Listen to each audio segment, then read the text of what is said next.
മലയാളത്തിൻ്റെ സൂപ്പർ താരം മോഹൻലാലിൻ്റെ ഡേറ്റുകൾ പുതിയ തലമുറയിലെ ചെറുപ്പക്കാരായ സംവിധായകർക്ക് ലഭ്യമാകും.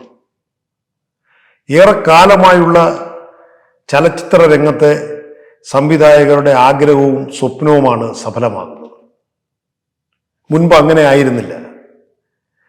മമ്മൂട്ടിയാണ് പുതിയ സംവിധായകരെയും പുതിയ എഴുത്തുകാരെയും അതുപോലെ സിനിമയിലേക്ക് പലരെയും കണ്ടെത്തി ആ രംഗത്തേക്ക് പ്രൊമോട്ട് ചെയ്യുകയും അവർക്ക് ഡേറ്റുകൾ നൽകുകയും അവരുമായി വളരെ ഏത് രീതിയിലും സമരസപ്പെട്ടുകൊണ്ട് അത്തരം ആൾക്കാരെ മലയാള സിനിമയിലേക്ക് കൊണ്ടുവരുന്നത് മമ്മൂട്ടിയായിരുന്നു.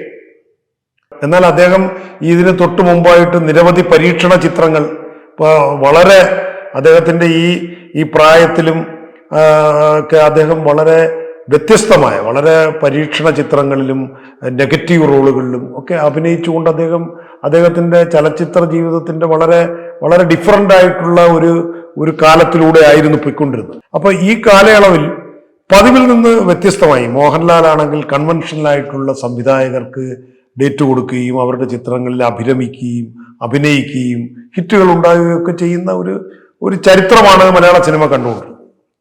അതായത് സംവിധായകൻ ജോഷി, പിന്നെ ഹരിഹരൻ, അല്ലെങ്കിൽ പിന്നെ പ്രിയദർശൻ, അങ്ങനെ ഒട്ടുമിക്ക ഷാജി കൈലാസ്, രഞ്ജിത്ത്, ഇങ്ങനെ മലയാള സിനിമയിലെ സൂപ്പർ ഹിറ്റ് അല്ലെങ്കിൽ ആക്ഷൻ അങ്ങനെ കൊമേഴ്സ്യലി വളരെ കൺവെൻഷനലായിട്ടുള്ള സംവിധായകർക്ക് ഡേറ്റുകൾ നൽകുകയും അവരുടെ സിനിമകളിൽ അഭിനയിക്കുകയും ചെയ്യുന്ന ഒരു സുരക്ഷിത വലയത്തിലായിരുന്നു ആ താരം നിന്നിരുന്നത്. പക്ഷെ ഇപ്പോൾ അതിലൊരു മാറ്റം വന്നിരിക്കുന്നു.